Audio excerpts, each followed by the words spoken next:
राधा बाबा महाराज वृंदावन के इतने बड़े उपासक थे कि उन्होंने कई ग्रंथों में वृंदावन के रूप को प्रकट किया। उनके ग्रंथों को पढ़ करके वक्ता व्यास मंच से वृंदावन की शोभा बताते हैं।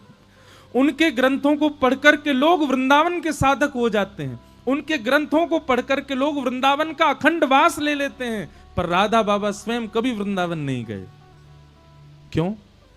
उन्होंने ऐसा कहा कि अगर मैं वृंदावन गया तो मैं कभी वापस नहीं आ पाऊंगा, और कहीं मैं वापस नहीं आ पाया तो मुझे अभी बहुत कुछ करना है समाज के लिए, वो मुझसे नहीं हो पाएगा। इसलिए उन्होंने क्या किया, वो जहां रहते थे गोरखपुर में गीता वाटिका में, वहीं वृंदावन प्रकट कर लिया था। बाबा ने अपनी आसपास की समस्त स्थितियों को ही वृंदावन के समान बना लिया था। इसलिए भैया मैं कथा में कहा करता हूं, आप वाद्य हैं, ऐसे ही यही कथा बिल्कुल आपकी जैसी बात है, वैसी ही कथा श्रीमद् भागवत में नारद जी का प्रसंग आता है। नारद जी संतों से आज्ञा लेकर के वन में जा रहे थे, लेकिन तभी आपकी मां ने कहा कि मेरी बुढ़ापी की लाठी, हम नारद जी पूर्व जन्म की कथा बताते हैं। तब संतों ने क्या आज्ञा की कि बोले नारद जी, जब वो पूर्व जन्म में उनका नाम कुछ और था, अभी बालक तुम्हारी सेवा तुम्हारे माता पिता हैं, इसलिए माता पिता की ही सेवा करो, माता पिता का ही भजन करो, माता पिता का ही ध्यान रखो। जब मां तुम्हारी, पिता तुम्हारे भगवत धाम प्रस्थान करें, अपने कर्तव्य से तुम निवृत्त हो जाओ, तब भजन मार्ग में जाइएगा। तो जिनका ये प्रश्न है उनसे हमारी एक ही प्रार्थना है कि अभी आप माता पिता को सर्वोपरि मानो, पर इसका मतलब ये नहीं कि कभी वृंदावन मत आओ, कभी कभी तो आया कीजिए, माता पिता सहित आया कीजिए। और फिर आपकी स्थिति ऐसी हो गई है कि आ ही नहीं पाओगे वृंदावन से और यहां माता पिता को भी नहीं छोड़ पाओगे, तो फिर आप जहां रहते हो वहीं वृंदावन प्रकट कर लीजिए। और ये कोई बहुत बड़ी बात नहीं है, ये कोई हमने ऐसी बात नहीं कह दी है कि आप कर ही नहीं सकते। हमने अमेरिका में किसी के घर में वृंदावन देखा है, हमने ऑस्ट्रेलिया में किसी के घर में वृंदावन देखा है। वृंदावन के लिए चाहिए क्या? वृंदावन के लिए उपस्थित क्या होना चाहिए? भाव। और वो भाव यदि वृंदावन जैसे आपके उपस्थित हो जाए तो आप कानपुर में वृंदावन प्रकट कर लोगे। आपको क्या लग रहा है इस वक्त आप कहां बैठे हो? ये कानपुर थोड़ा ही है, ये बिठूर थोड़ा ही है, ये और भी जो भी नाम हो इसका, अमित लेजेसी है ना, रिजॉर्ट, ये वो भी थोड़ा ही है। हाँ, हम कथा प्रारंभ होने से, आरती होने से पहले ये कानपुर था, ये बिठूर था, अभी तो आप वृंदावन में बैठे हो। और सुनो, आप कहोगे महाराज जी ऐसी बड़ी चढ़ा के बातें बोल रहे हो, तो सुनो हम एक उपाय बता रहे हैं। क्या? जब संसार से हम सब लोग जाएंगे, सबको जाना है एक दिन, इन डेट्स को याद रखना। क्या तिथि थी कथा की? 30 सितंबर से लेकर के 6 अक्टूबर तक 2024। बहुत एक प्रैक्टिकल बता रहे हैं। जब यहां से चले जाएंगे ना, इन 7 दिनों का बायोडाटा निकलवाइएगा आप किससे? चित्रकेतु से, चित्रगुप्त से। वो चित्रगुप्त के पास सारा डाटा होता है हर व्यक्ति का। उससे बस इतना पूछिएगा कि महाराज एक बात बताओ, 30 सितंबर से 6 अक्टूबर तक हम कहां थे 2024 में? वो आपके डाटा खोल के यही बताएगा। आप तो वृंदावन में यहां पर अंकित है कि आप वृंदावन में थे। आप कहोगे वाह कैसी बात कही है महाराज हैं, अब बताओ इसके लिए मरने की प्रतीक्षा करें हम। जिसको प्रमाण चाहिए वो इंतजार करे, तब तक हमको तो विश्वास है कि भाई जहां कथा होती है वहीं वृंदावन प्रकट हो जाता है। वृंदावन का दर्शन कराएं आपको। स्वर दो।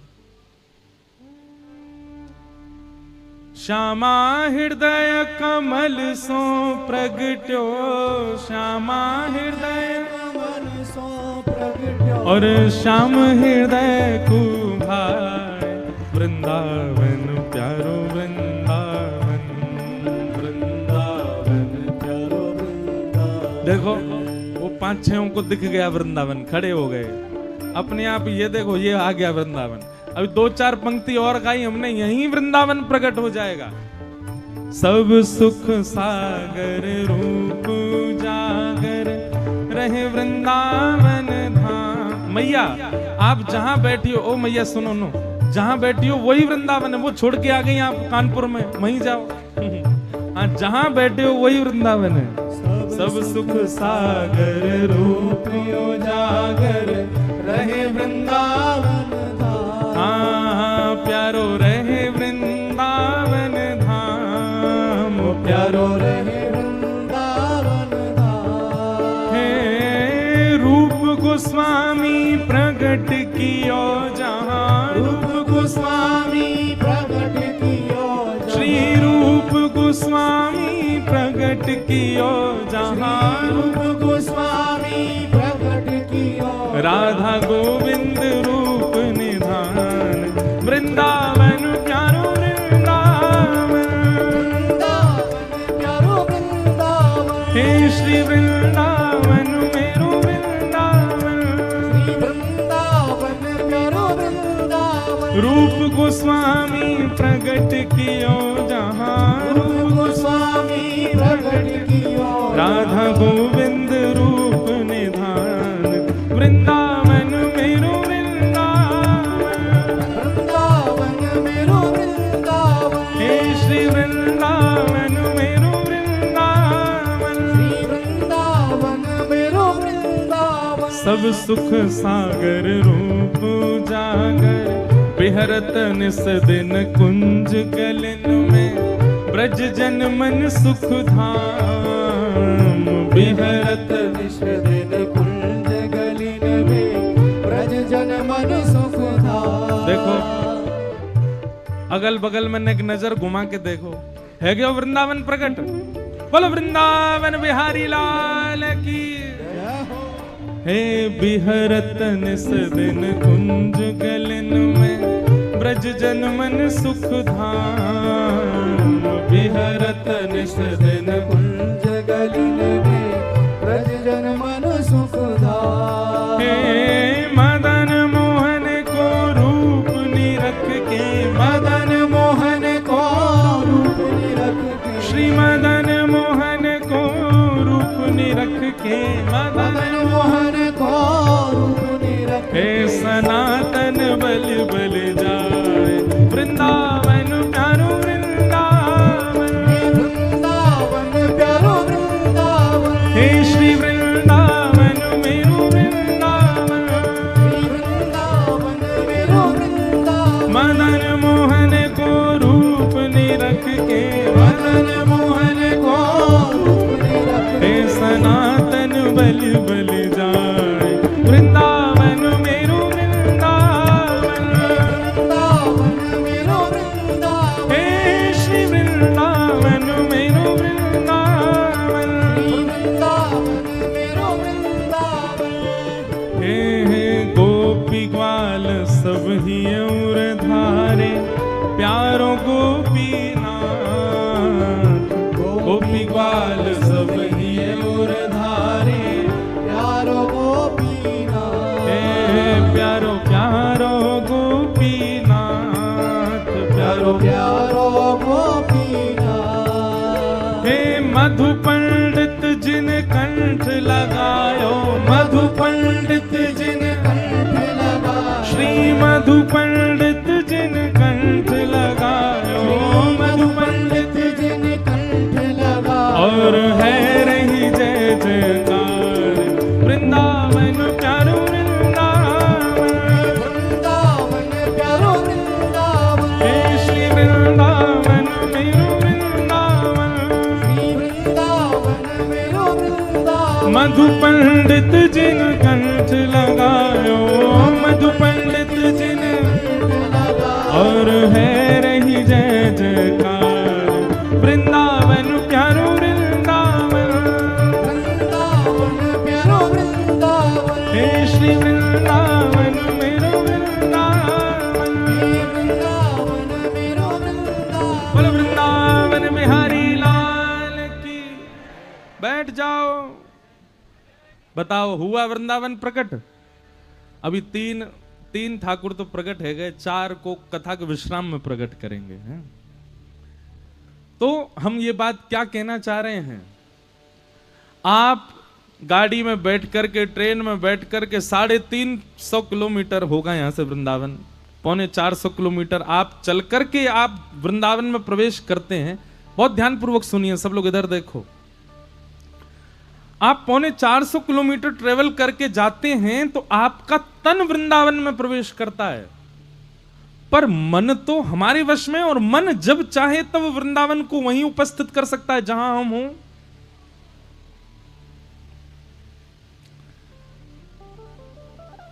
मन तो सदैव चिंतन में ही रहता है।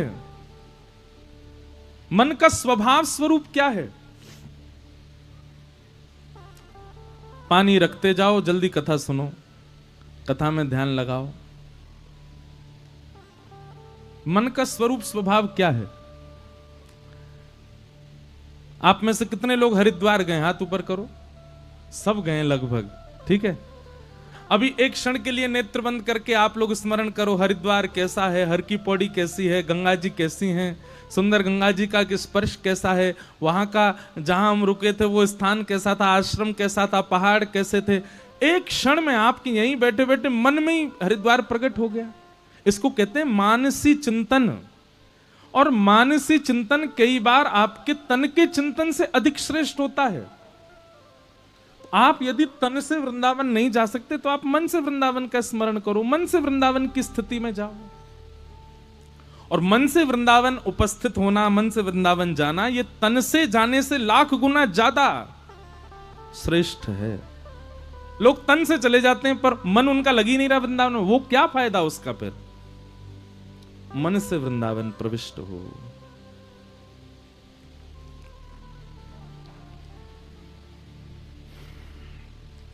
फिर उसके बाद एक और प्रश्न है।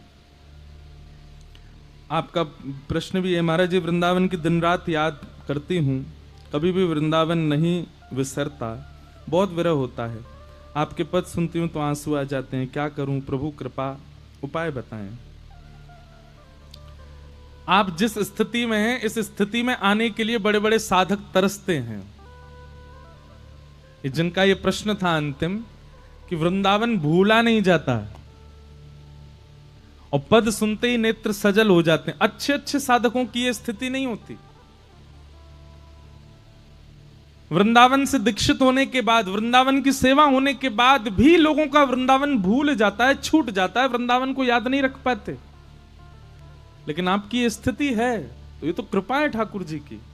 और एक बात हमारी लिख लीजिए, हम कथा में भी कहते हैं वृंदावन की याद आपको बहुत आ रही है, तो इसका मतलब यह नहीं है कि आप वृंदावन को याद कर रहे हो, इसका मतलब यह श्री जी आपको याद कर रहे हैं। आप वृंदावन का स्मरण करते हैं, गोवर्धन का स्मरण करते हैं, और करते करते करते अपने आप आपका 2-3 दिन में वो स्मरण कम हो जाता है, सेवा कम हो जाती है, भक्ति कम हो जाती है। तो इसका मतलब आप ही कर रहे थे, सामने से रिवर्ट में नहीं था। प्रेम तो दोनों तरफ से होता है ना।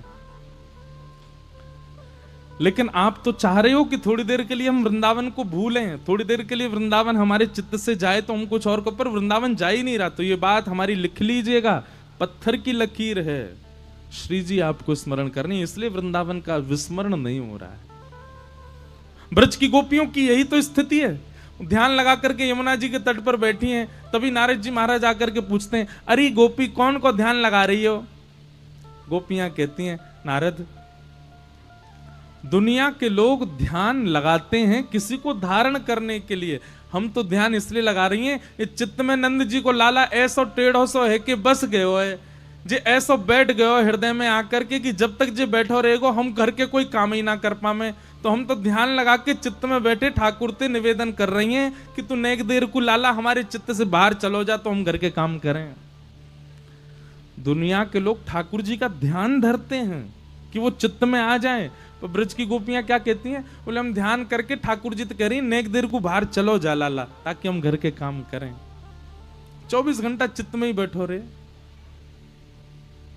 जित जाऊं उत ठाड़ो ही पावे, बिना बुलाए बोले शाम लग्यो संग डोले। माई मेरे हाँ माई मेरे हो माई मेरे शाम लग्यो संग डोले। ठाकुर जी संगी चल रहे हैं। कहा करूं लोभी मेरे नैना, हंस हंस घूंघट खोले, श्याम लग्यो संग डोले, माई मेरे श्याम लग्यो संग डोले। समझ में आए शब्द? ब्रजभाषा है। श्याम लगो संग डोले मतलब पीछे ही पड़ो रे। हमारी स्थिति क्या, हम ठाकुर जी के पीछे पड़े रहे, पर ब्रजवासी की स्थिति क्या, बोले ठाकुर जी पीछे ही पड़ो रे, कहीं चले जाओ पीछे ही ना छोड़े, सब जगह संग ही चल दे हमारे, ऐसी स्थिति। तो भैया जिनके वृंदावन और विराजमान है, वो वृंदावन जा ही नहीं रहा है, भाग्यशाली हो। सदा रहे आपके चित्त में वृंदावन, बस ऐसी प्रार्थना। कथा क्रम में प्रवेश करें। आज हमारे मध्य में वैष्णवाचार्य गोस्वामी सनक शरण जी महाराज पधारे। बहुत बहुत आपका अभिनंदन, स्वागत, प्रणाम। और भी कई संत महापुरुष सब पधारे हैं, सबको हम बारंबार वंदन करते हैं।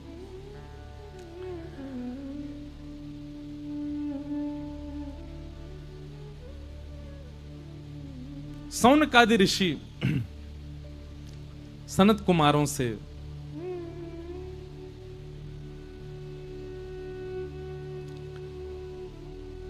सौनकादि ऋषि सूत जी महाराज से प्रश्न कर रहे हैं और सूत जी उनके उत्तर में अब कथा सुना रहे हैं। भागवत जी की रचना कैसे हुई, यह प्रसंग सुनाया गया।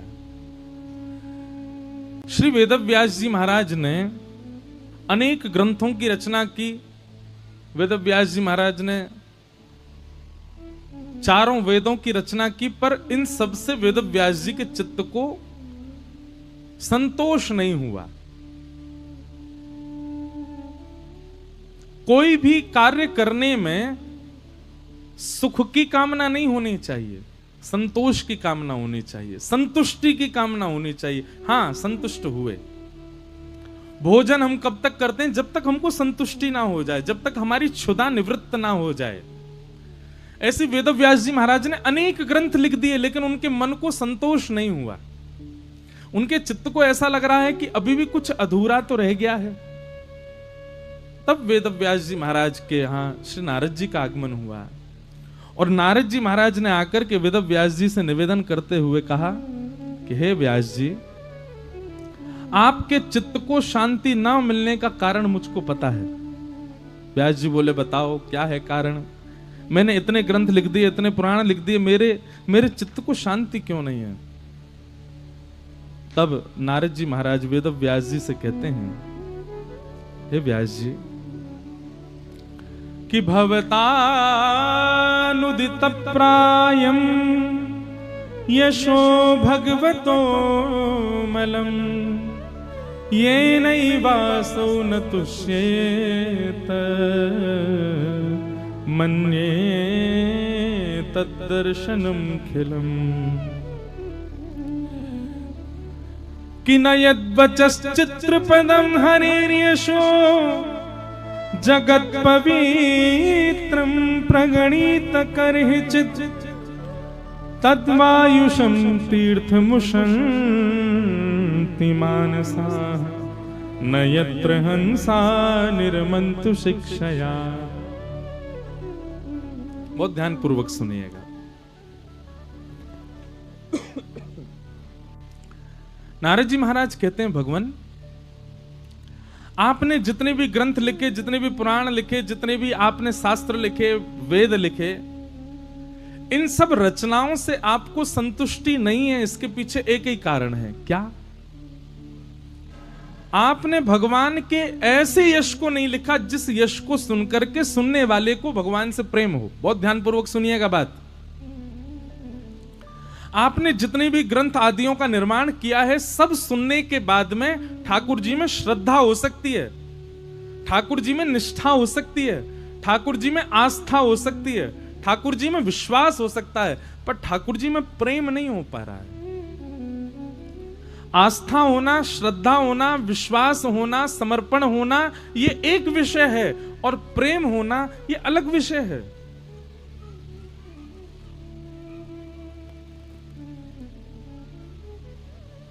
आपकी गुरु में श्रद्धा हो सकती है, आपकी महापुरुषों में आस्था हो सकती है, आपकी सनातन धर्म में विश्वास हो सकता है, माता पिता के प्रति समर्पण हो सकता है, पर प्रेम के अधिकारी सब नहीं होते। प्रेम का अधिकारी तो कोई एक ही होता है, प्रेम के अधिकारी सब नहीं। हे नारद जी, नारद जी कहते हैं, हे व्यास जी, आपने जो कुछ भी लिखा उसको सुनने के बाद श्रद्धा होती है, भक्ति होती है, समर्पण होता है, पर प्रेम नहीं हो पा रहा है। सुनने वाले श्रोता ठाकुर जी को भगवान मान करके भज रहे हैं। ऐसा कुछ लिखो जिससे भगवान अपने लगने लगे, भगवान हमारे हैं, ऐसी भावना उनके चित्त में उत्पन्न हो जाए, ऐसा प्रेम उनके चित्त में उद्दीपन हो, तब आपकी लेखनी सार्थक मानी जाएगी। व्यास जी महाराज बोले, तो मैं ऐसा क्या लिखूं, ऐसा कैसे लिखूं? तब नारद जी ने आज्ञा करते हुए कहा, समाधिनानुस्मर तद्विचेष्टितम, समाधि लगा करके आप योग्य हैं, आपके पास दिव्य दृष्टि है, समाधि लगा करके भगवान के प्रेम स्वरूप का चिंतन करो, और उस प्रेम स्वरूप का चिंतन करके और फिर कुछ लिखना प्रारंभ करो। याद रहे, उद्देश्य श्रद्धा का वर्धन नहीं होना चाहिए, उद्देश्य आदि आदि भावों का वर्धन नहीं, उद्देश्य केवल एक हो, क्या? सुनने वाले पढ़ने वालों के चित्त में प्रेम का वर्धन हो, ठाकुर जी से प्रीति हो। भागवत की कथा आप सब लोग सुनते हैं, अधिकतर हमारी कथा के श्रोता जो हैं वो ठाकुर जी से कोई ना कोई संबंध बनाए बैठे हैं, कोई ना कोई प्रेम रखते हैं। हम अपने लाल जी को अपना सखा भी मानते हैं, हमारे तो बहुत सारे संबंध हैं, पर प्रकट संबंध यही है कि वो हमारे सखा हैं और उनके प्रति सखत्व भाव रहता है।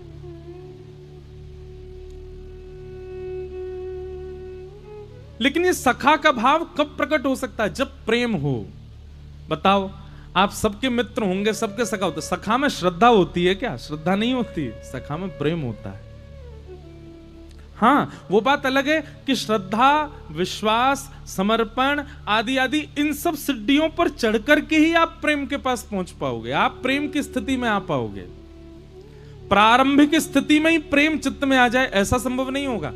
और जिसके साथ ये संभव हो रहा है कि उसकी प्रारंभिक स्थिति ही प्रेम है। आज मैंने देखा, आज सुबह हमसे बहुत लोग मिलने आए, पता नहीं वो बहन यहां बैठी है कि नहीं।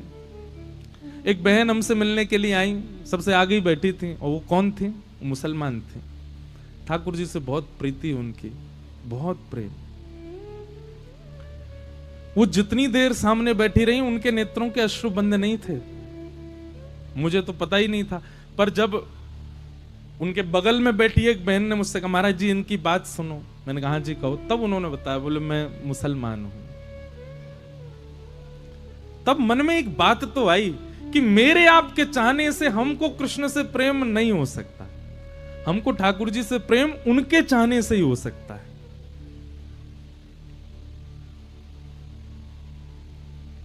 श्री रसखान जी का चरित्र मेरे चित्त में घूमने लगा, उनको देख करके हमारे ब्रज में पधारी अकबर की पत्नी ताज बेगम का चरित्र घूमने लगा। आपको पता है रसखान भक्त कैसे हुए ठाकुर जी के? मैंने कथाओं में सुनाया है। रसखान को सुंदर रूप देखने की आसक्ति थी। अगर वो इस सभा में भी आते तो बस नजर घुमा के यही देखते कि इनमें सुंदर कौन है, और जो सुंदर दिख जाता उसी को ही देखते रहते। रसखान का ऐसा स्वभाव था। तो रसखान क्या करते थे कि रोज एक मार्ग से निकलते थे, उस मार्ग पर कोई बहुत सुंदर बालक था। उस बालक को रसखान ने अपने घोड़ा पे बैठाया, ले गए। और वो तो राजा के मंत्री हैं, उनको कौन रोक सकता है? और हिंदू परिवार का बालक। शाम को रसखान लौट करके आया, उसके घर पर उसको छोड़ दिया, और उसके माता पिता से बोले, कल इसको तैयार करके रखना, कल फिर ले जाऊंगा।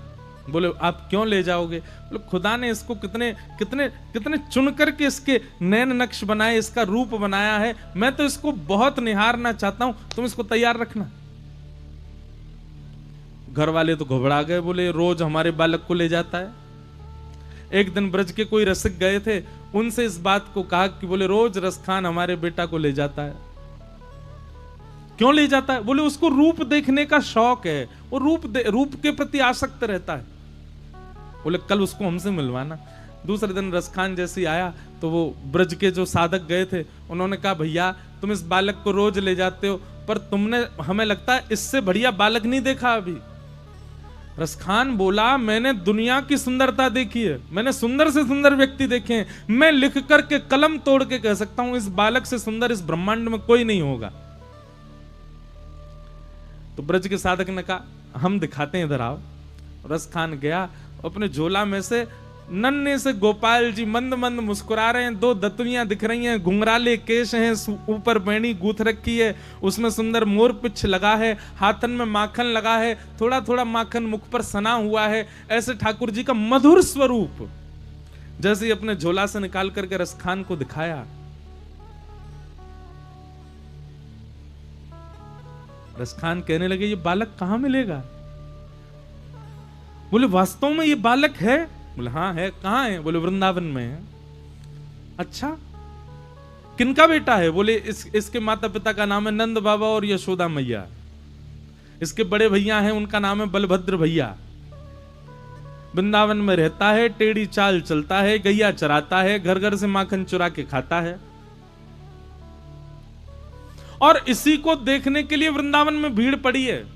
कोई नाम जप कर रहा है, कोई एकादशी व्रत कर रहा है, कोई वृंदावन परिक्रमा कर रहा है, कोई यमुना जी में गोते लगा रहा है, कोई कथाएं सुन रहा है, कोई अनुष्ठान कर रहा है, कोई नाम जप कर रहा है, कोई व्रत कर रहा है।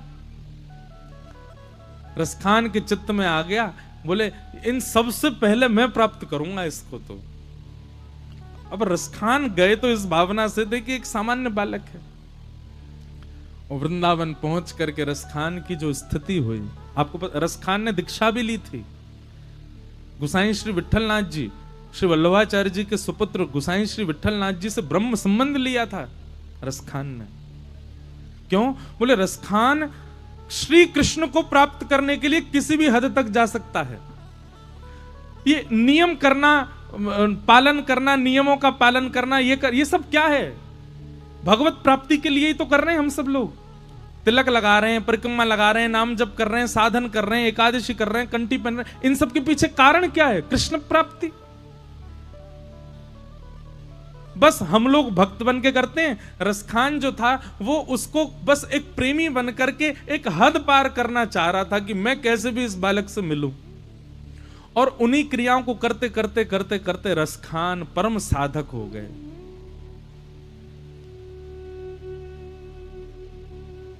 ब्रह्म में ढूंढो पुराण गायन। रसखान कहते मैंने सब जगह ढूंढा।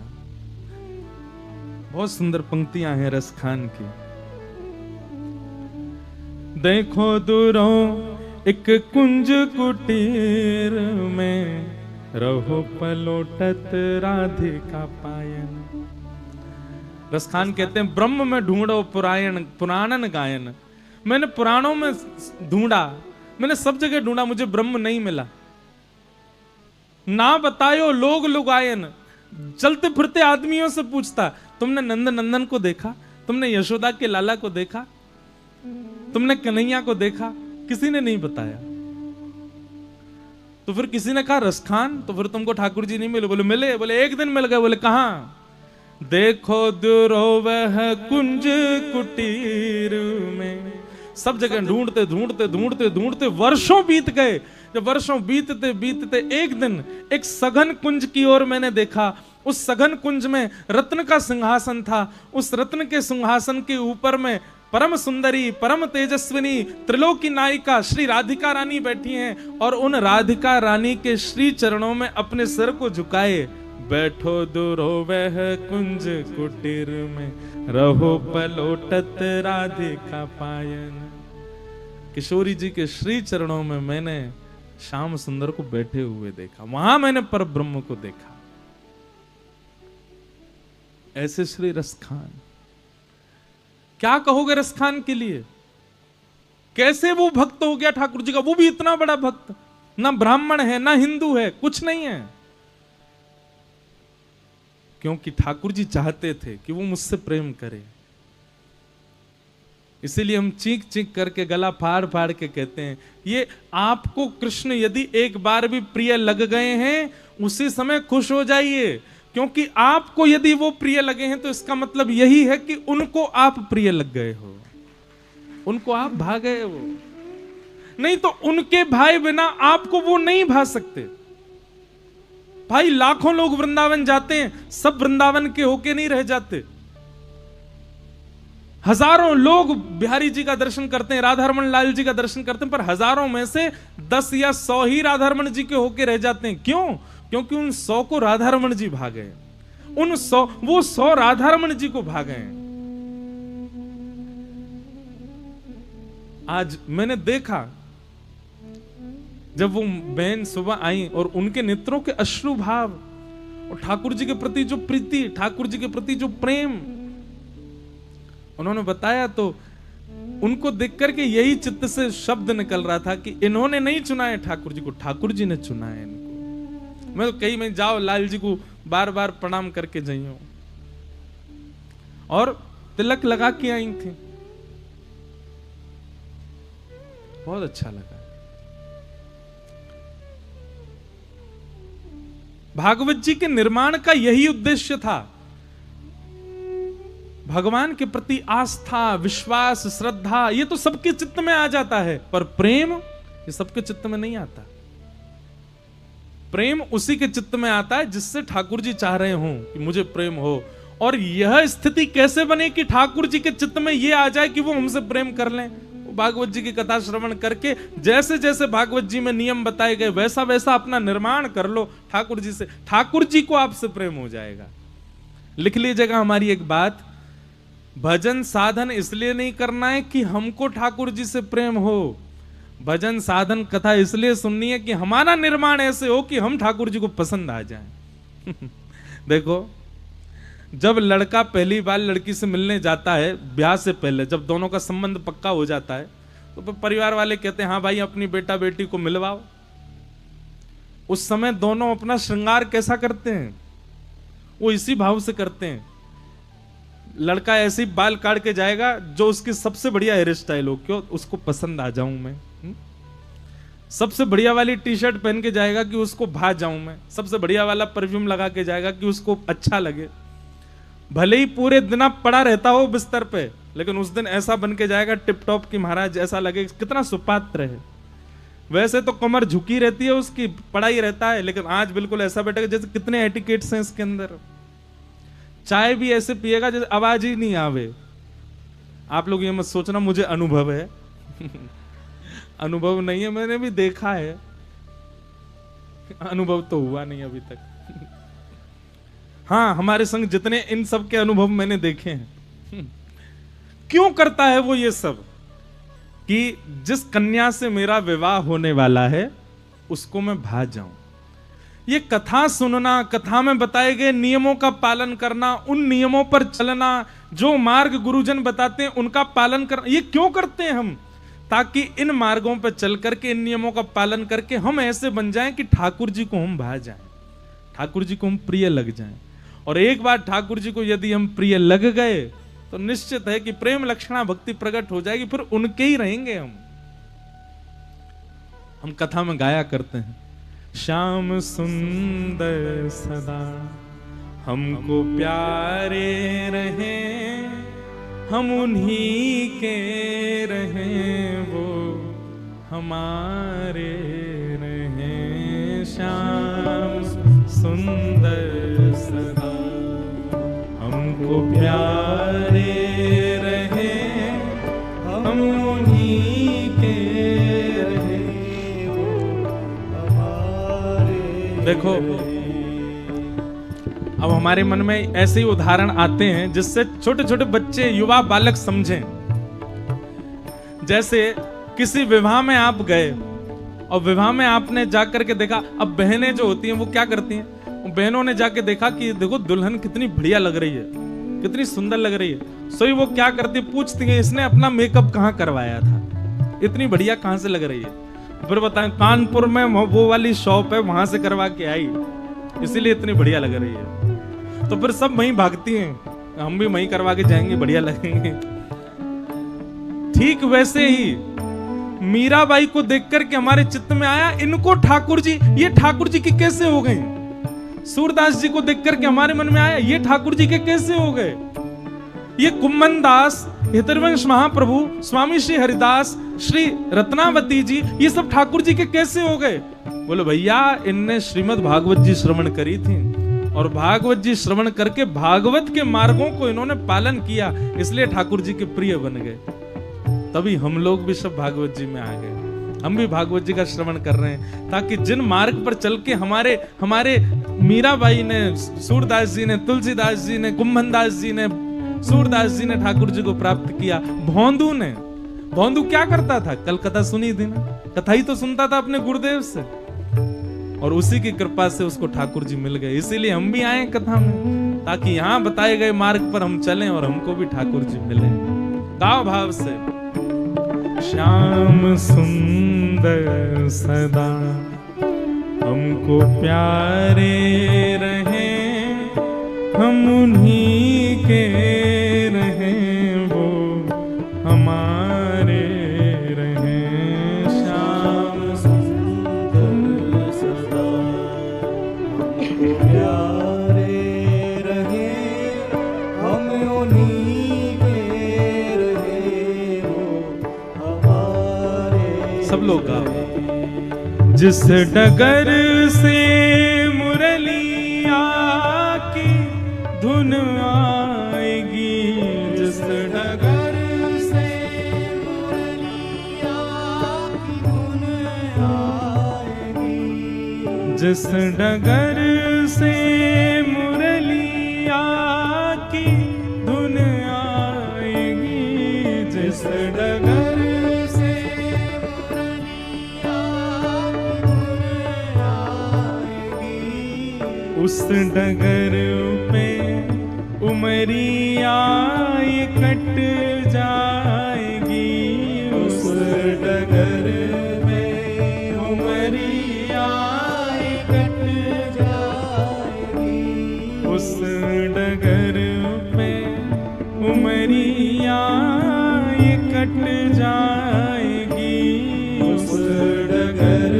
पे उमरिया ये कट जाएगी, उस डगर पे उमरिया ये कट जाएगी, उस डगर पे उमरिया ये कट जाएगी। उनकी तस्वीर मन में बनाए रहे, हम उन्हीं के रहे, वो हमारे रहे।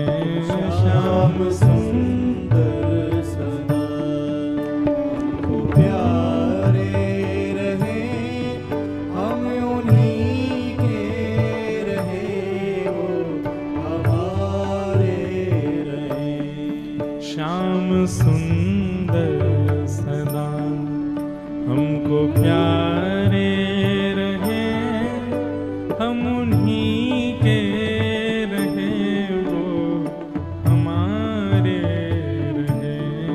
श्याम सुंदर सदा हमको प्यारे रहे, हम उन्हीं के रहे, वो हमारे। श्री राधा रमण लाल की जय।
करके दोहरा के गाओ। मोह माया की नदिया बही जा रही, मोह माया की नदियाँ बही जा रही, मन की ममता को खींचे चली जा रही, मन की ममता को खींचे चली जा रही, मन की ममता को खींचे चली जा रही, मन की ममता को खींचे चली जा रही, हे मन की ममता को खींचे चली जा रही। मन की ममता को खींचे चली जा रही, हम भंवर में रहें या किनारे रहें, हम उन्हीं के रहें, वो हमारे रहें। श्याम सुंदर सदा हमको प्यारे रहें, हम उन्हीं के रहें, वो हमारे रहे, हे हम उन्हीं के रहें, वो हमारे रहें, हम उन्हीं के रहें, वो हमारे रहे, हाँ हम उन्हीं के रहें, वो हमारे रहें, हम उन्हीं के रहे, तो भागवत जी श्रवण का एक ही उद्देश्य है, क्या? हमारी प्रीति, हमारा प्रेम श्री कृष्ण से हो। क्योंकि वेद व्यास जी आपके चित्त को शांति तभी मिलेगी जब ऐसी कोई रचना करोगे जिससे हरि प्रीति चित्त में प्रकट हो सुनने वालों के। तब नारद जी महाराज ने अपने पूर्व जन्म की कथा सुनाई और वह कथा सुनकर के श्री वेद व्यास जी महाराज ने ध्यान लगाया और ध्यान लगा करके जब रचना की तब भागवत जी का प्रादुर्भाव हुआ। बोलो भागवत महापुराण की। तो भागवत जी की रचना किस उद्देश्य से हुई? कृष्ण के प्रति प्रेम हो, कृष्ण के प्रति प्रेम का उद्दीपन हो, इस भाव से। नारद जी महाराज के भाव से वेद व्यास जी महाराज ने चिंतन किया, चिंतन करके फिर भागवत जी की रचना हुई और वही भागवत की कथा श्री भागवत जी श्री सुखदेव जी को प्रदान की। सुखदेव जी कौन है? सुखदेव जी कौन है? श्री किशोरी जी के निज पक्षी हैं श्री सुखाचार्य जी। तरुवर छांव तीर यमुना के सुआ पढ़ावत डोले, तरुवर छांव तीर यमुना के सुआ पढ़ावत डोले। श्री किशोरी जी के निज पक्षी हैं श्री सुखाचार्य जी। अब हमारे ब्रज के भाव में तो एक भाव ऐसा बन गया जिसके कारण श्री सुखाचार्य जी को पृथ्वी पर आना पड़ा। बहुत ध्यानपूर्वक सुनिएगा। श्री सुखदेव जी महाराज नित्य किशोरी जी के समीप रहने वाले सुख पक्षी हैं। एक दिन नित्य गोलोक धाम में श्री ठाकुर जी का आगमन हुआ। ठाकुर जी को देख करके सबने प्रणाम किया पर सुखाचार्य जी ने प्रणाम नहीं किया। बहुत ध्यानपूर्वक सुनिएगा। क्यों? सुखाचार्य जी के मन में, सुखदेव जी के मन में भाव आया, ये कौन है, मैं इनको जानता तो नहीं। उनका नाम तो खूब रटा था। सुखदेव जी का स्वभाव होता है कृष्ण, गोविंद, मुरारी, मधुसूदन, गोपाल, ऐसा बोलते रहते हैं, पर वे जानते नहीं थे कि ये कौन है। बस किशोरी जी को सुख प्रदान करने के लिए बोलते रहते थे। जब शुकाचार्य जी ने प्रणाम नहीं किया, सुखदेव जी ने प्रणाम नहीं किया, उस सुख पक्षी ने प्रणाम नहीं किया, तो फिर किशोरी जी ने डांटा, बोले तुमने प्रणाम क्यों नहीं किया ठाकुर जी को? तो सुख पक्षी बोला, हे श्री जी, हे स्वामिनी जी, क्षमा करें, पर मैं तो पहचान ही नहीं पाया वो कौन है। अरे जिनका नाम तुम दिन रात गाते हो वही तो थे। किशोरी जी को यह भाव पता चला कि भैया ये केवल नाम गाना जानता है, इसको केवल नाम रट गया है, पर नामी को अभी नहीं जानता। अब दुनिया में लोग सब ठाकुर जी का नाम जानते हैं, गोविंद। बताओ गोविंद नाम क्यों पड़ा भगवान का? गोविंद नाम का अर्थ क्या होता है? अब ये कब पता चलेगा? जब कथा सुनोगे। गो यानी कि गाय, और विंद यानी कि उनकी रक्षा करने वाला, उसको गोविंद कहते हैं। अब ये तो था सामान्य अर्थ, ये तो कोई भी लगा देगा, लेकिन इसका गूढ़ अर्थ क्या है? गो माने होता है इंद्रियां। क्या होता है? हमारे शरीर में कितनी इंद्रियां होती हैं? 10। पंच ज्ञानेंद्रिय, पंच कर्मेंद्रिय, आंख, नाक, जीव, कान, त्वचा, ये पंच ज्ञानेंद्रिय। और कर्मेंद्रिय हाथ, पैर, मुख और 2 गुप्त इंद्रिय, ये 10 इंद्रियां हैं। इन 10 इंद्रियों को भटकने से जो बचाता है उसको कहते हैं गोविंद, उसका नाम है गोविंद। अभी कहां पता चलेगा आपको? कथा में। बोलते रहो गोविंद गोपाल हरि मधुसूदन। अब हरि का मतलब क्या होता है पता है? हरि का यदि आप सीधा सीधा अर्थ पूछो, हरि मतलब होता है बंदर। लेकिन हरि का अर्थ ठाकुर जी के परिप्रेक्ष्य में अलग है। जो सबके चित्त का हरण करे, जो सबके मनोभाव का हरण कर ले, जो सबके आर्तों का हरण करे, वो हरि, वो श्री हरि। किशोरी जी ने मन में विचार किया कि सुख पक्षी को नाम तो रट गया है, पर अभी नाम ही को ये नहीं जानता है।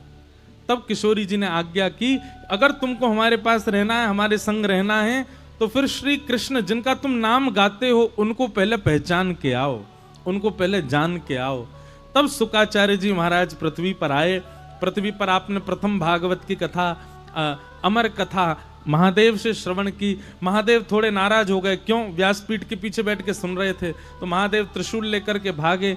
आप उड़ते उड़ते अपनी उड़ते उड़ते हिमालय के कंदराओं में आप सीधे कहां पहुंच गए? बद्रिकाश्रम।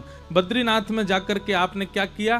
तो बोले वहां पर वेदव्यास जी की पत्नी मुख खोल करके जलपान कर रही थी, तभी आपने सूक्ष्म रूप धारण किया और उनके मुख में होके गर्भ में जाके विराजमान हो गए और 12 वर्ष तक बिटिका के गर्भ में रहे। 12 वर्ष बाद आपका मां के गर्भ से जन्म हुआ, वही है श्री सुखदेव जी महाराज। तो बोले 12 वर्ष तक क्या कर रहे थे? बोले महादेव से सुनी गई कथा का मनन चिंतन कर रहे थे। 12 वर्ष बाद आपका जन्म हुआ। जन्म लेते ही आप वन में चले गए। वन में चले गए तो वहां से पूज्य पिताजी महाराज, आपके पिताजी वेदव्यास जी ने भागवत के श्लोकों का उच्चारण करके आपको बुलवाया, और जब आप आ गए तो आपको संपूर्ण भागवत प्रदान की, और वही भागवत की कथा फिर सुखदेव जी ने परीक्षित जी को सुनाई।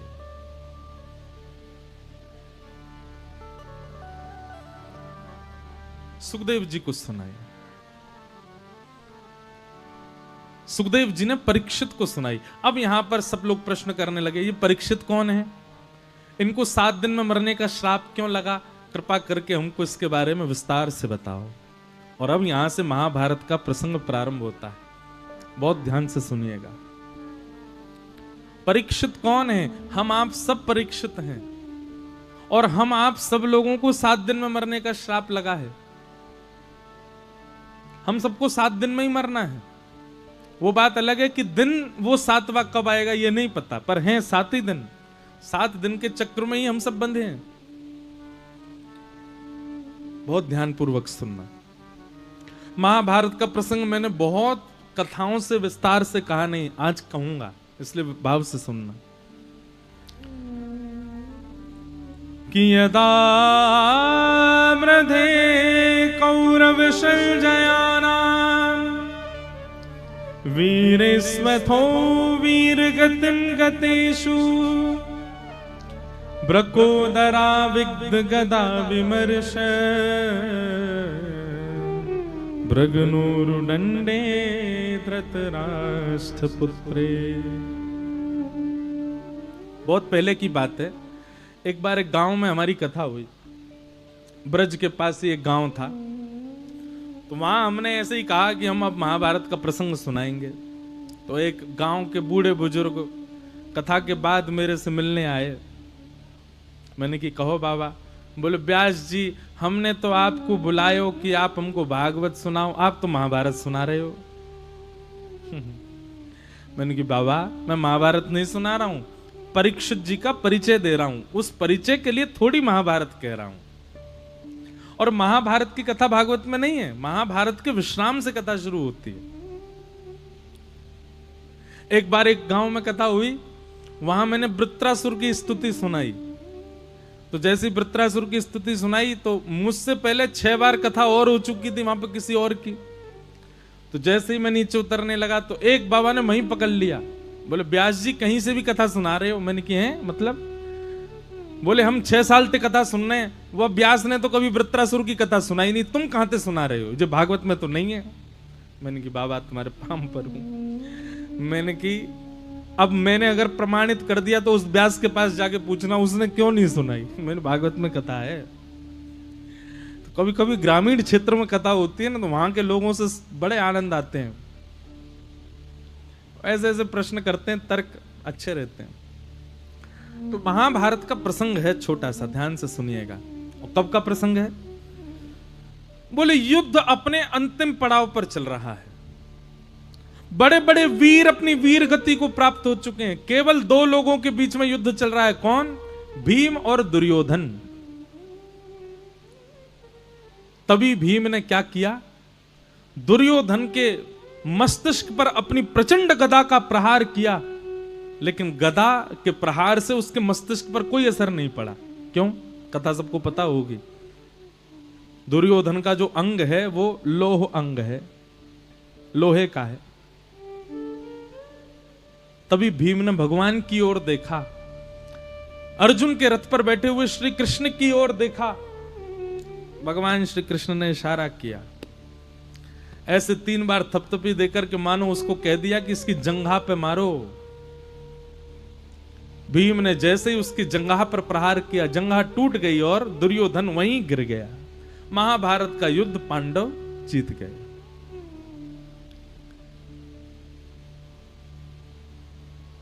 गांधारी जो थी कौरवों की माता जी, उनका विवाह जब धृतराष्ट्र से हुआ तो उन्होंने संकल्प ले लिया, मेरे पति नहीं देख सकते, नेत्रहीन हैं, मैं भी आंखों पे पट्टी बांध लूंगी, मैं भी पूरी दुनिया नहीं देखूंगी। हमारे नेत्रों से भी ऊर्जा जाती है,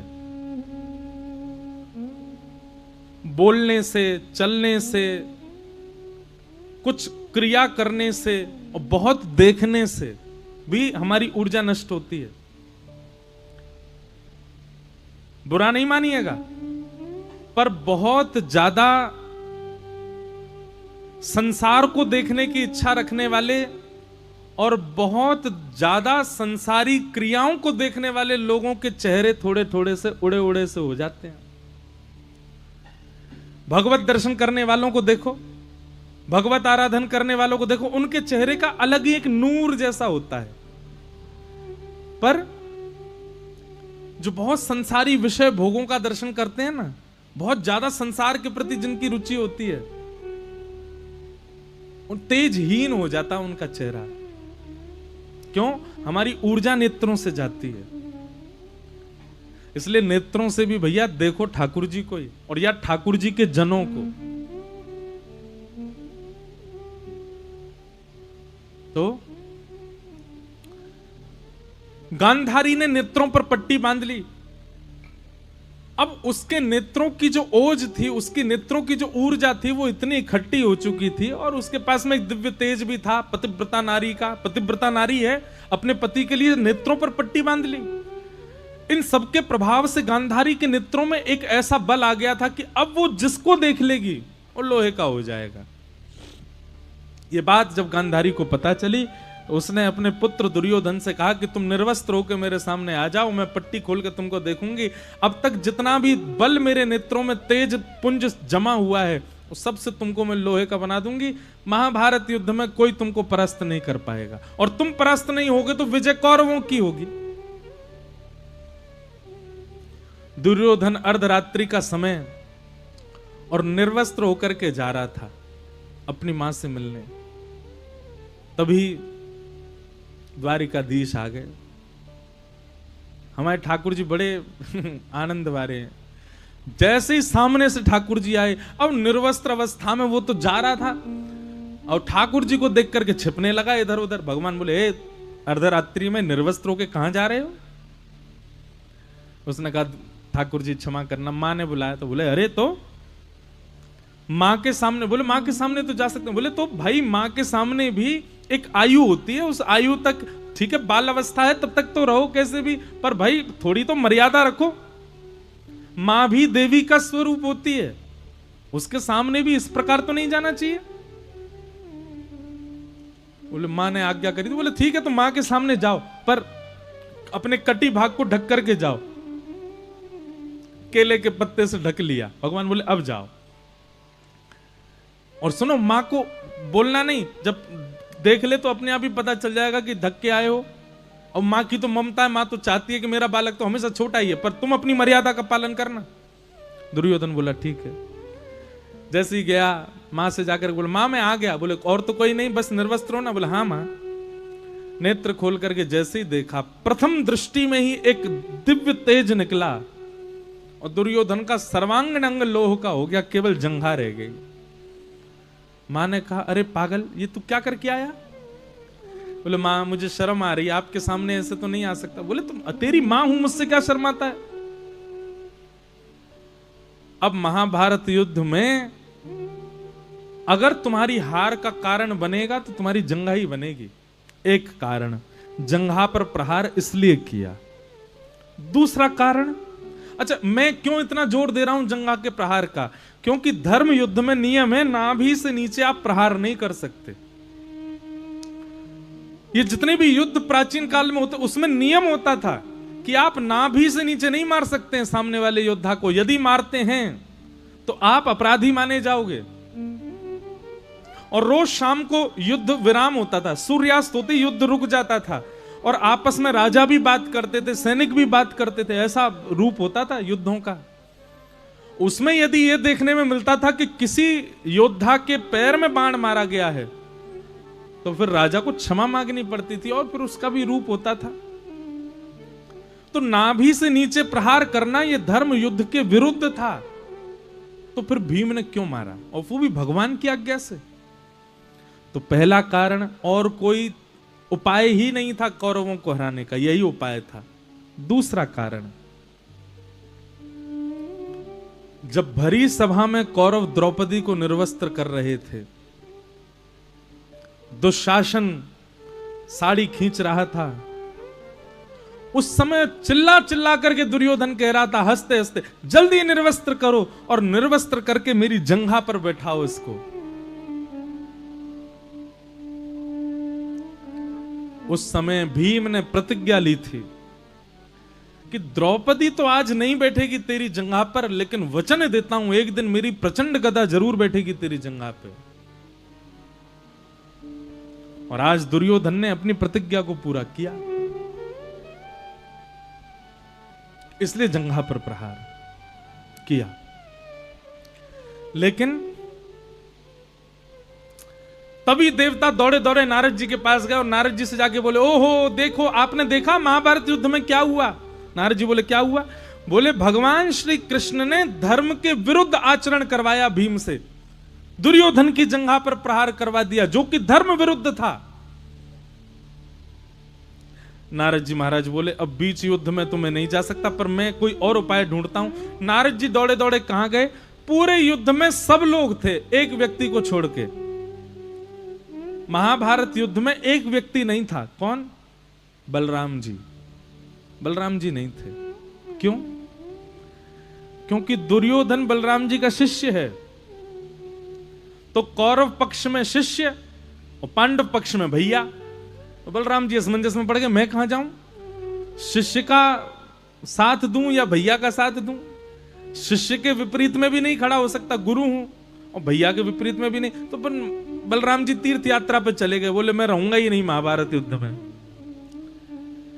लेकिन आज नारद जी ने जाकर के बलराम जी को बद्रीनाथ में जाकर के खबर दी, बोले बलराम जी आप तीर्थ यात्रा पर हैं, क्षमा करना।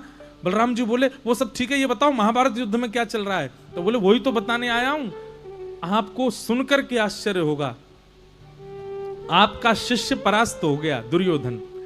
बलराम जी बोले ओहो ये तो बहुत बुरा हुआ, पर कैसे।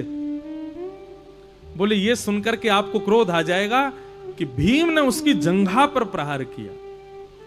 बलराम जी बोले जंघा पर प्रहार कैसे हो सकता है, वो तो धर्म युद्ध है। बोले आप ये सुन के और ज्यादा क्रोधित हो जाएंगे कि कृष्ण की आज्ञा से किया। बलराम जी बोले ये लाला के तो सबरे ऐसे ही काम है, अपने भक्तन को बड़ो पक्षधर बन जाए, जहां जावे अपनी मनमानी करे, पर मैं ये सहन नहीं करूंगा। नारद जी मेरे को पता चल जाए कहीं धर्म विरुद्ध कार्य हो रहा है, मैं तुरंत जाकर के उस युद्ध को समाप्त करूंगा। अभी देखता हूं जाकर के भीम को, इसने कैसे कर दिया ये काम। लाला से तो बाद में बात करूंगा, पहले भीम को जाके देखूं। तुरंत महाराज बलराम जी को क्रोध आ गया, माला झोली पकड़ा दी नारद जी को, तुरंत अपने हल मूसल लेकर के दौड़े कुरुक्षेत्र के मैदान में। देवताओं का काम है नमक मिर्च डालना, ताकि लीला में कुछ ऐसा देखने को मिले कि भगवान कुछ अलग करें। जैसे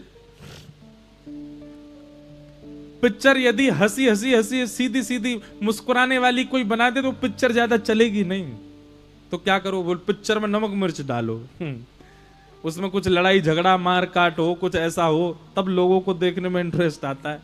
तो ऐसे ही देवता सब भगवान की लीला देख रहे हैं। देवता बोले ये तो ऐसे ही जीत गए महाभारत युद्ध, कुछ हुआ तो है नहीं ऐसा जिसमें थोड़ा लगे कि हाँ तड़क भड़क हुई हो। सोई नारद जी को भेजा, जाके कुछ करो। नारद जी ने कर दिया। महाराज यहां पांडव सब अपनी विजय का उत्सव मना रहे थे, तभी पृथ्वी डामाडोल होने लगी, भूकंप आने लगा, आकाश के सूर्य कंपित होने लगे, गरगर करके बादलों ने गरजना प्रारंभ किया। पांडव सब भगवान की शरण में गए, बोले भगवान प्रलय आने वाला है। और प्रलय दो ही स्थिति में आ सकता है, या तो नारायण कोपित हो जाएं, या नारायण जिस शेषनाग पर लेटे हैं वो शेषनाग कोपित हो जाए। क्योंकि शेषनाग के फण के ऊपर तिल के रूप में विद्यमान है पृथ्वी, और शेषनाग ही बलराम जी हैं। भगवान बोले पांडवों ऐसा क्यों लग रहा है कि बलराम जी आ रहे हैं और क्रोध में भर के आ रहे हैं। तभी देखा कि प्रचंड क्रोध में भरे बिल्कुल सूर्य के भांति तेज प्रकट हो रहा था। बलराम जी हल मूसल लेकर के दौड़े चले आ रहे हैं कुरुक्षेत्र मैदान की ओर। बलराम जी को देखकर के भीम घबरा गया, बोले ये मुझे ही मारने आ रहे हैं, मैंने इनका शिष्य गिर दिया है नीचे, ये मुझको ही मारने आ रहे हैं, ठाकुर जी मेरी रक्षा करो। भगवान बोले तू बैठ। सामने से बलराम जी दौड़ने लगे, यहां से ठाकुर जी दौड़े बलराम जी की ओर। देवता बोले हमने तो सोचा था नमक मिर्च डलेगा, पर ये तो भैया प्रलय होने वाला है। क्यों, शेषनाग और नारायण दोनों में युद्ध, कृष्ण और बलराम में युद्ध होने वाला है। तीव्र गति से बलराम जी आ रहे हैं और यहां से तीव्र गति से ठाकुर जी आ रहे हैं। जैसे ही दोनों बिल्कुल टकराने ही वाले थे, उसी क्षण में ठाकुर जी रुक गए और रुक करके बलराम जी के सामने दंडवत हो गए, दंडवत प्रणाम करने लगे, दंडवत गिर गए। भैया स्थिति कैसे संभालनी चाहिए श्री कृष्ण से सीखो। अब बलराम जी ने जैसे ही देखा कि सामने मिट्टी में मेरो श्याम सुंदर, मेरो नेक्सस और लाला दंडवत प्रणाम कर रहा है, बलराम जी तो गुस्सा मुस्सा भूल गए, भीम भीम सबको भूल गए, हल मुसल दूर फेंक दिए, दौड़ के गए बलराम ठाकुर जी को उठा करके हृदय से लगा, अरे मेरो लाला इतने दिन है गए, तू तो मुझे मिलो ही ना, तेरे दर्शन के काजे मेरे नेत्र तरस रहे लाला, तू कैसो है। अच्छा ठाकुर जी का स्वभाव है अपने जनों से मिलते हैं स्वयं प्रभुता छोड़ देते हैं, बिल्कुल ये भूल ही जाते हैं कि वो भगवान है, नेक्स्ट से ठाकुर जी बन जाते हैं। बलराम जी के हृदय से लगे, बोले मोकू भी आपकी बहुत याद आ रही दाऊ दादा। बलराम जी का क्रोध ठंडा कर दिया। ठाकुर जी संकेत कर रहे हैं हम लोगों को बोले भैया, बड़े बुजुर्ग और ये बड़े लोग जो होते हैं ना, इनको जब भी क्रोध आए तो क्या करना है? पाम पकड़ लो, चरणन में लौट जाओ महाराज, क्योंकि बड़े लोगों के सबसे कोमल अंग होता है चरण। बड़े लोगों का सबसे कोमल अंग होता है चरण। अगर बालक की गलती है और मां नाराज हो जाए कि नहीं आज तो मैं इसको देख लूंगी, और बालक सामने आए, मां सोचे आज आज तेरे को बताती हूं मैं, और तुरंत बालक जाए और जाकर के पैर छूना नहीं, तब तो पड़ ही जाएगा, हाथ से नहीं छूना है तो दंडवत हो जाओ, लेट जाओ, माँ के चरण पकड़ के लेट, माँ मुझे क्षमा कर दो, मुझसे गलती हो गई, अपराध हो गया, दंड क्षमा करो। लेटे हुए बालक को जब माँ देखती है तो उसका अपने आप क्रोध शांत हो जाएगा। और भले ही चलो कितने भी गुस्सा में हो, 100% यदि क्रोध में थी तो आपके चरणों में गिरते ही क्रोध 60% तो चला ही जाएगा, 40 रह जाएगा बस। मारेगी नहीं, हाँ सुना जरूर देगी, डांट देगी, पिटने से तो बच ही जाओगे। आज के बाद बड़े लोगों को कभी क्रोध आए तो क्या करो? सीधे चरण पकड़ लो, और अगर वो तब भी क्रोध ना छोड़ें तो लिपट जाओ पैरों से। आज के बाद कभी अपराध नहीं करूंगा, क्षमा कर दो, आपके श्री चरणों का दास बना रहूंगा, क्षमा कर दो। क्षमा कर ही देंगे। ठाकुर जी ने यही कहा, बोले बलराम जी को रोकने के लिए मैं खड़े खड़े कहूं दाऊ दादा रुक जाओ, मेरी बात सुनो, काम नहीं बनेगा, पहले इनका गुस्सा कम करो। और वो कैसे होगा? बोले दंडवत प्रणाम। ठाकुर जी लेट गए, और जैसे ही दाऊ दादा का क्रोध शांत हुआ, क्रोध शांत होते ही ठाकुर जी बोले, दाऊ दादा आप इतने क्रोधित क्यों हो रहे? तब दाऊ दादा को याद आया कि मैं तो क्रोध में आया था। दाऊ दादा बोले, मेरे हल मूसल कहां है? लाला तू बाद में मिलियो मुझसे, पहले मैं यहां भीम को देखूंगा। भगवान ने हाथ पकड़ लिया, बोले मुझे बताइए ना आप क्रोधित क्यों हो रहे हैं? बोले लाला धर्म युद्ध का नियम है, नाभि से नीचे प्रहार नहीं होना चाहिए, और इस भीम ने दुर्योधन की जंगा तोड़ दी, और वो भी तेरे कहने पे। ऐसा क्यों भयो? मुझे बता सके? लाला तू भगवान है, धर्म की रक्षा करवे के काजे पृथ्वी पे आयो, खुद ही धर्म तोड़वा रहे है। जब बलराम जी ने अपना मुख्य उद्देश्य बताया तो ठाकुर जी बोलते हैं, अब दाऊ दादा मेरी बात सुनना 2 मिनट, मैं बोलूं। हाँ लाला बोल। ठाकुर जी कहते हैं, दाऊ दादा आप ये बात मानते हैं कि जंघा पर प्रहार करना ये धर्म विरुद्ध है? बहुत ध्यानपूर्वक सुनिएगा सब लोग, भगवान का उत्तर सुनो। आप इस बात को मानते हैं कि जंघा पर प्रहार करना ये धर्म विरुद्ध है? दाऊ दादा बोले, हां मैं मानता हूं। अच्छा, तो क्या आप इस बात को नहीं मानते कि एक अबला नारी को भरी सभा में निर्वस्त्र करना यह भी अधर्म है? उस समय तो आप गदा लेकर के नहीं आए थे अपनी, जब हमारी बहन को निर्वस्त्र किया जा रहा था भरी सभा में। भीष्म पितामह बैठे थे, कृपाचार्य बैठे थे, 5 पति सामने मुख नीचे करके बैठे थे।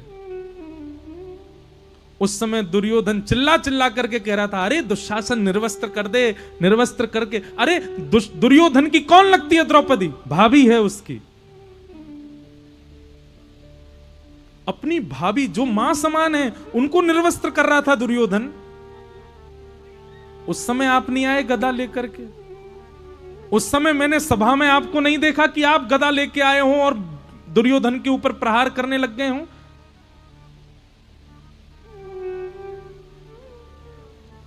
जबकि होना यही चाहिए था कि आप गदा लेके उस सभा में आते, तो ये महाभारत कभी नहीं होता भैया। ये महाभारत का बीज ही तभी बोआ था क्योंकि आप जैसे बड़े बड़े लोग मुंह शांत करके बैठे रहे। अगर उस समय वस्त्र रूप धारण करके नहीं गया होता मैं, हमारी बहन निर्वस्त्र हो जाती भरी सभा में। हमारी छोटी बहन द्रौपदी,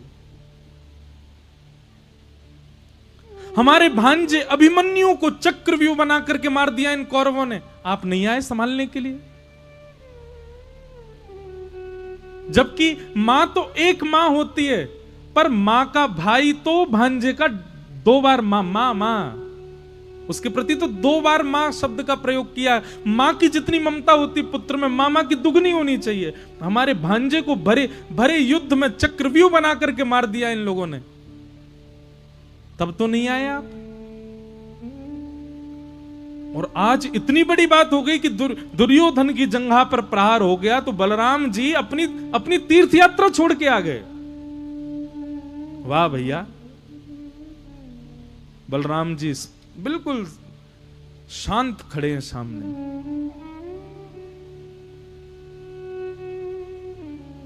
भैया मेरी एक बात सुनिएगा,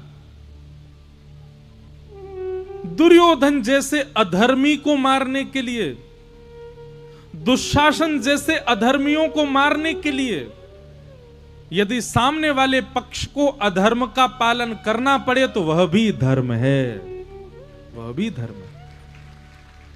ऐसे अबला नारियों पर हाथ उठाने वाले, इस प्रकार से छल कपट करके जीवन जीने वाले लोगों के लिए धर्म की बात नहीं देखी जाती कि हम धर्म देखेंगे।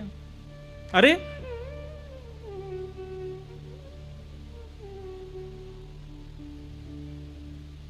सीमा पर खड़े जो योद्धा हैं वो हाथ में बंदूक लेकर के खड़े हैं, सामने वाला व्यक्ति उपद्रव कर रहा है और वो ये सोच रहे हैं ये किसी का पति होगा, इसके भी बच्चे होंगे, मैं इसको क्यों मारूं।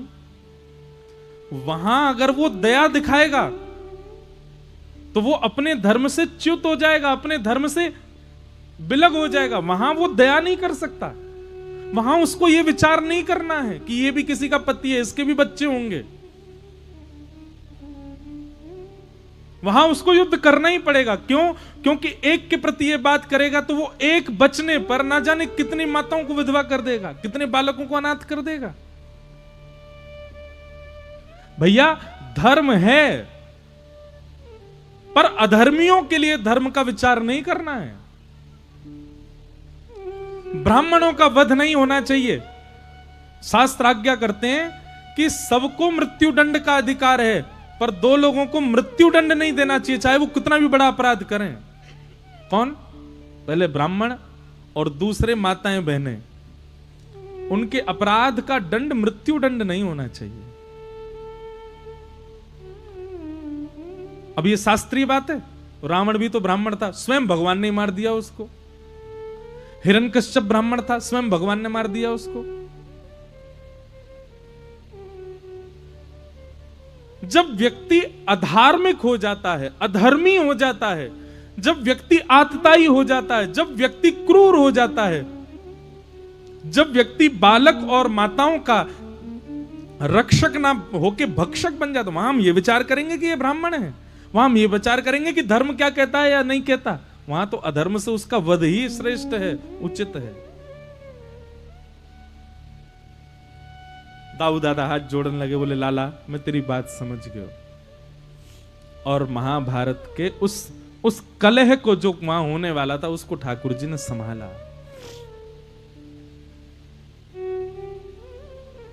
बंधुओं, भगवान श्री कृष्ण से स्थिति संभालना सीखो।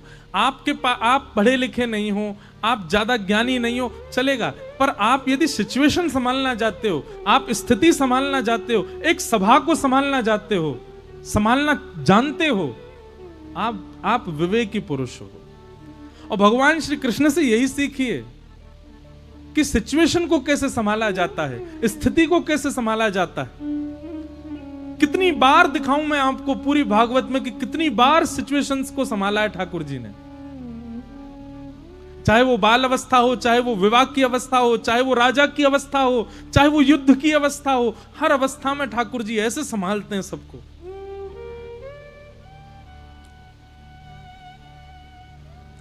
आगे फिर प्रसंग आता है कि महाभारत का युद्ध सब पांडव जीत गए। दुर्योधन टूटी हुई जंगा में पड़ा था, तभी उसने गुरुपुत्र अश्वत्थामा को आज्ञा कर दी कि मैं चाहता हूं कि तुम 5 पांडवों को सोते हुए मार दो।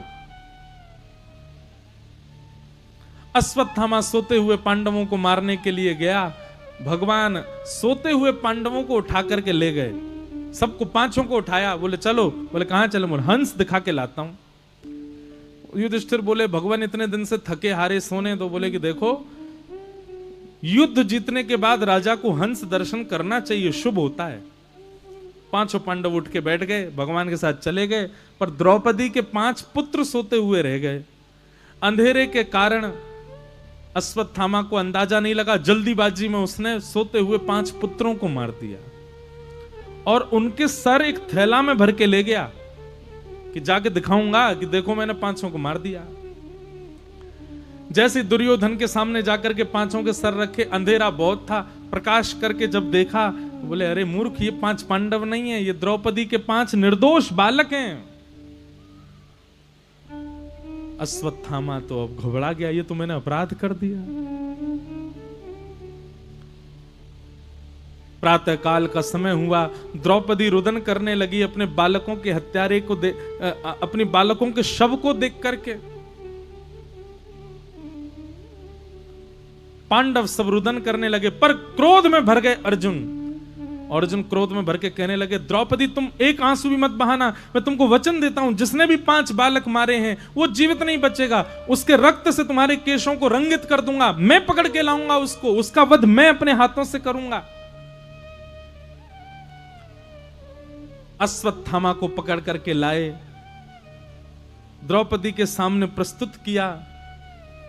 द्रौपदी ने कहा इसको मत मारो, ये हमारे गुरु का बेटा है, ये गुरु समान है, ये ब्राह्मण है, हम क्षत्रिय हैं, ये हमारा पूजनीय है, इसको मारने से मेरे बालक जीवित नहीं होंगे, इसको मत मारो। और अंतिम बात, इसकी मां विधवा है, अपनी मां का अकेला यही सहारा बचा, इसको भी मार दोगे तो इसकी मां तो बिल्कुल अकेली पड़ जाएगी, इसलिए इसको मत मारो। मेरे 5 पुत्र मर गए पर 5 पति तो जीवित हैं, इसको मत मारो। द्रौपदी की बात सुनकर के पूरी सभा स्तब्ध हो गई। एक मां अपने बालकों के हत्यारे को कैसे छोड़ सकती है?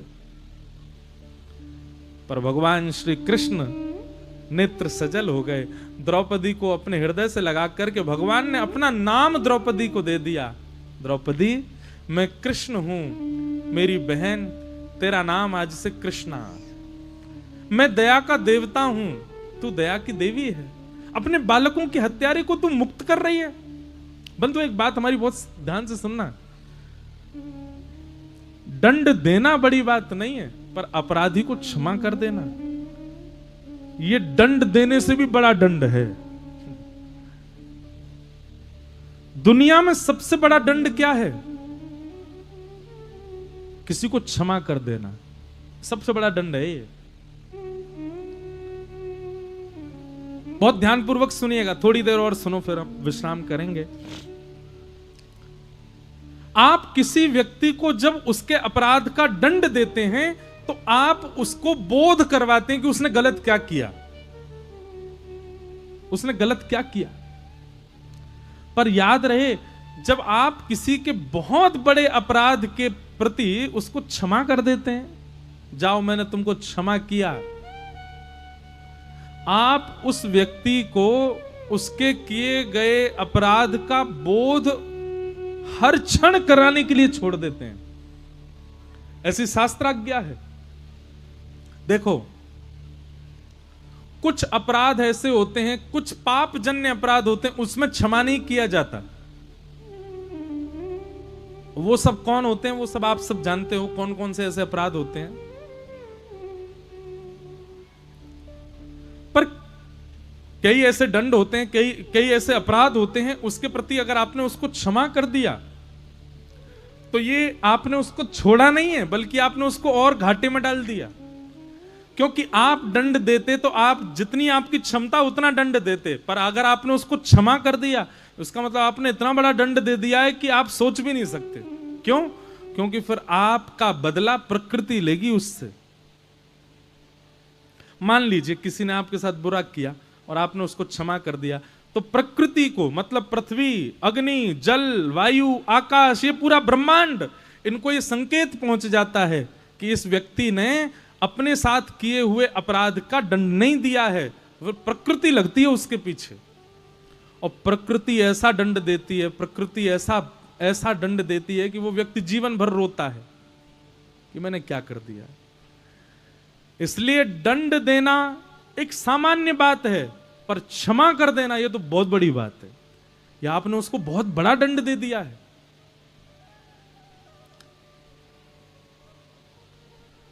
एक कथा आती है, जयदेव महाप्रभु हुए उड़ीसा में, बंगाल के थे। एक बार कुछ डकैतों ने उनको पकड़ लिया, रात्रि में कहीं जा रहे थे। तो जयदेव महाप्रभु ने कहा, भैया मेरे पास जितना धन है तुम लोग रख लो, पर मुझे मारो मत। तो लुटेरों ने धन तो हड़प लिया, बल्कि ऐसा कर दिया कि बोले भाई ये इसने हमारा चेहरा देख लिया, ये जाके राजा को बता देगा, हम पकड़े जाएंगे। तो उन लोगों ने क्या किया, मारा तो नहीं पर हाथ पैर काट करके उनको एक कुआं में फेंक दिया। अब बेचारे जयदेव महाप्रभु कुआं में पड़े बिना हाथ पैरों के, पड़े पड़े जय जगन्नाथ जय जगन्नाथ जय जगन्नाथ कीर्तन कर रहे थे। डाकू सब भाग गए सारा धन लेकर के।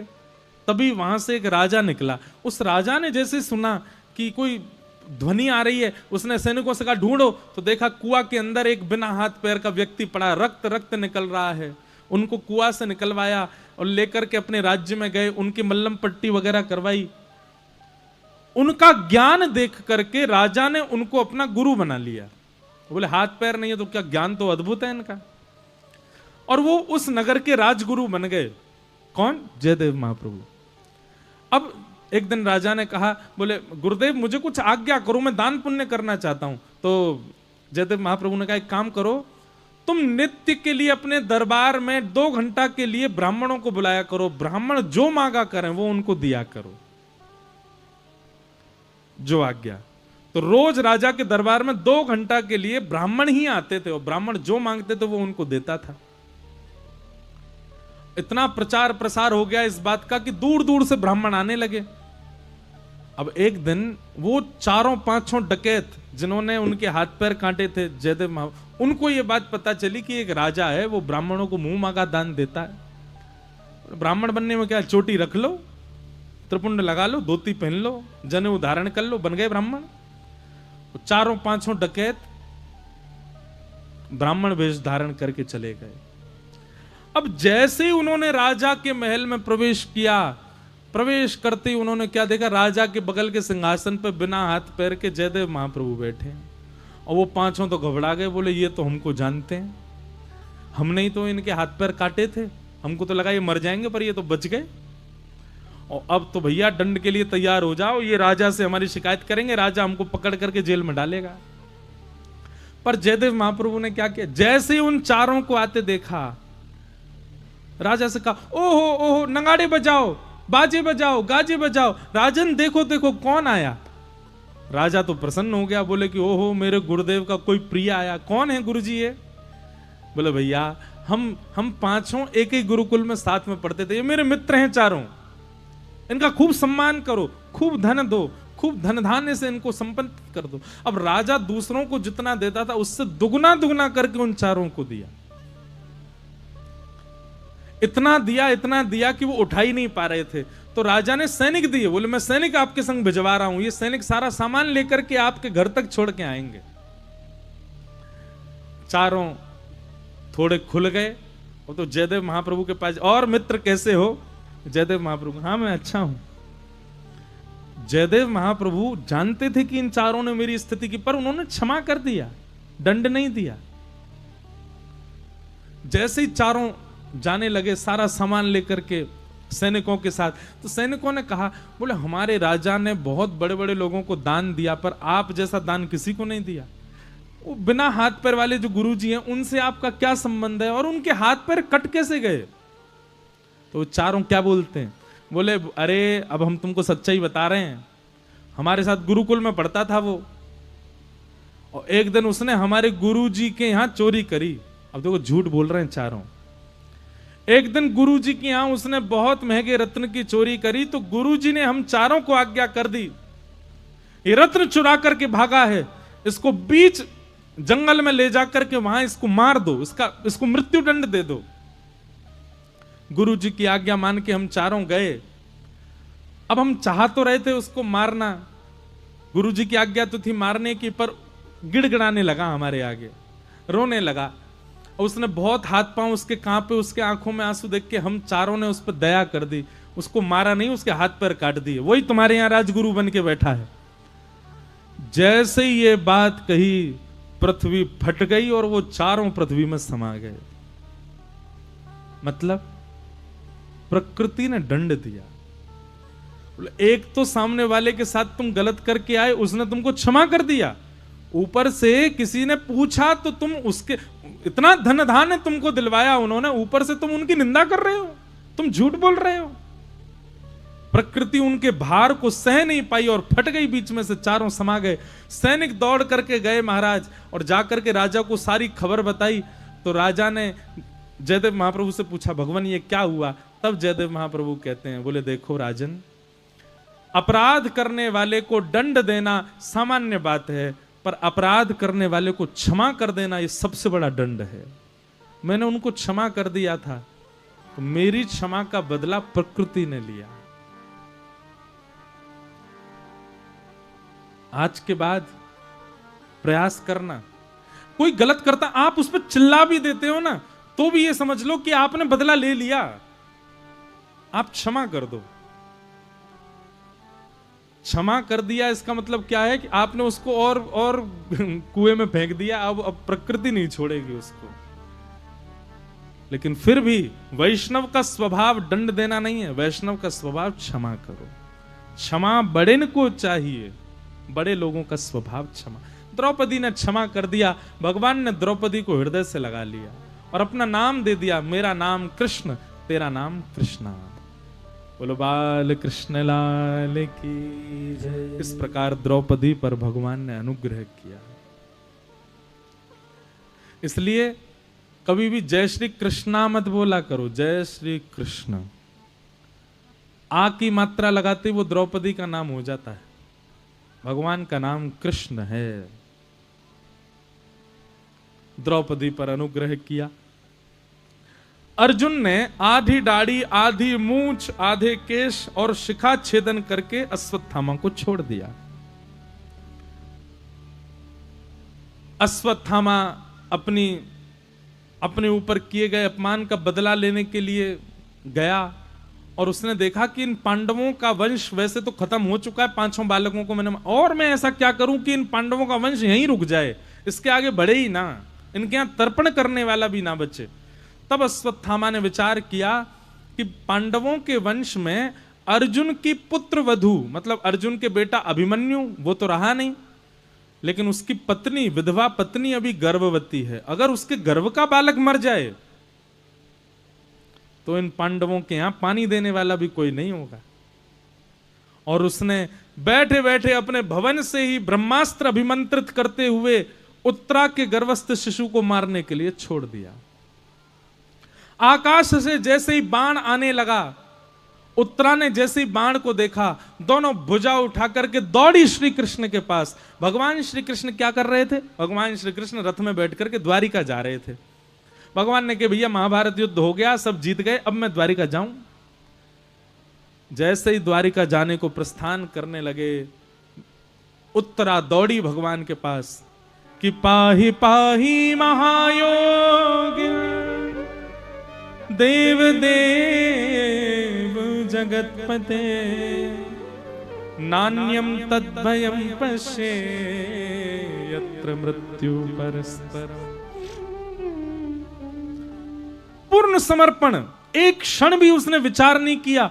आपत्ति आते ही दौड़ी भगवान की शरण में और भगवान से जाकर के कहने लगी, मैं भले ही मर जाऊं, मेरे गर्भ के बालक को बचा लीजिए नाथ। भगवान एक रूप से तो बाहर खड़े थे, दूसरे रूप से अंगुष्ठ मात्र वायु बन करके उसके नासिका से गर्भ में प्रवेश कर गए।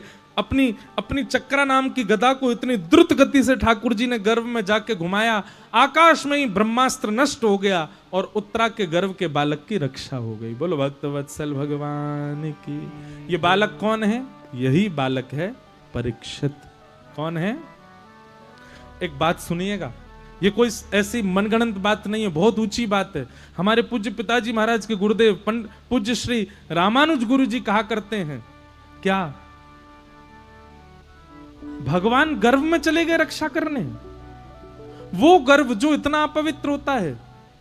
बोले भगवान गर्भ में बालक की रक्षा करने नहीं गए थे, भगवान गर्भ में इसलिए गए, बोले भैया ये बालक भविष्य में चल करके मेरी कथा का श्रोता बनेगा, इसलिए इसकी रक्षा करनी है। तो इसका मतलब क्या है? मातृ गर्भ में संकट सभी माताओं को आता है। बहुत ध्यानपूर्वक सुनिएगा। मां जब गर्भवती होती है, उस मां के गर्भ में, गर्भ काल में संकट सब माताओं के गर्भ में आता है। हम सब सुरक्षित जन्म लेते हैं, तो इसका मतलब है हमसे ठाकुर जी को कोई उम्मीद है, इसलिए हमारा जन्म हुआ।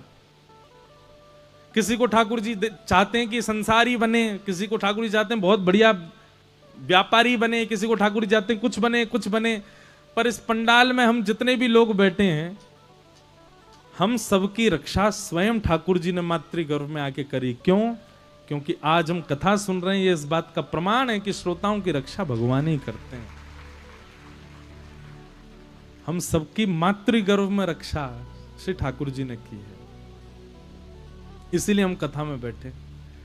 या फिर आज कथा में बैठ करके ये प्रमाणित हुआ कि हमारा जन्म सुरक्षित इसलिए हो गया क्योंकि ठाकुर जी को ये पता था कि ये कभी कथा का श्रोता बनेगा, इसलिए सुरक्षित रखो। नहीं तो जीवन में आर्त तो हर समय आते रहते हैं हमारे जीवन में। ये बात पूज्य पिताजी महाराज के गुरुदेव ने कहीं लिखी, मैंने वहां पढ़ी थी। तो भगवान ने उत्तरा के बालक की रक्षा की, और उसके बाद पता क्या किया भगवान ने? जैसे ही ब्रह्मास्त्र आकाश में नष्ट हुआ, तो वहां जितने पांडव खड़े थे, जितने लोग खड़े थे, सब भगवान की जय जयकार करने लगे। द्वारिकाधीश की जय, भक्त वत्सल भगवान की जय, बाल कृष्ण लाल की जय। भगवान बोले मेरी जय जयकार क्यों कर रहे हो? सब बोले कि आपने रक्षा की उत्तरा की। भगवान बोले मैं अपनी जगह से हिला भी नहीं हूं, मैंने रक्षा कर दी। अरे उत्तरा ने आकर के चरणों में प्रणाम किया, तो भाई मैं उठ करके कुछ करूं? मैं तो ब्रह्मास्त्र देख भी नहीं पाया, इतने में तो ब्रह्मास्त्र नष्ट हो गया। इसमें मेरा बल नहीं है, भगवान का ये स्वभाव है। किया तो भगवान ने, रक्षा करी तो भगवान ने, लेकिन श्रेय किसको दे दिया? उत्तरा को ही दे दिया। भगवान बोले भैया ये उत्तरा का ही धर्म बल है, ये उत्तरा का ही पातिव्रत बल है, ये उत्तरा का ही भजन साधन है कि ब्रह्मास्त्र उसको छू नहीं पाया, आकाश में नष्ट हो गया। तो जितने लोग खड़े थे वो सब उत्तरा की जय जयकार करने लगे।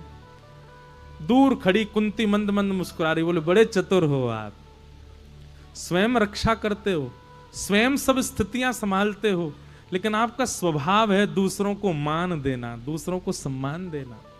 किया सब आप नहीं है, लेकिन मान दूसरे को दे रहे हो। हमारी स्थिति कैसी? हम बिल्कुल उल्टे हैं।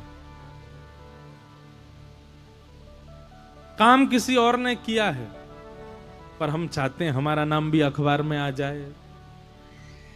रिपोर्टर का नंबर लिए घूमते हैं कई लोग। भैया सुनो, वो अखबार में छपेगी ना, उसमें हमारा नाम भी डाल देना। क्यों? हम भी तो थे वहां पे। उसने जो वो काम किया, उसमें सहायता तो हमने ही करी थी उसकी। कई जगह होता है कथा बहुत बढ़िया हो जाती है, तो कथा होने के बाद में सब लोग प्रशंसा, अरे भाई तुमने बहुत जोर की कथा कराई।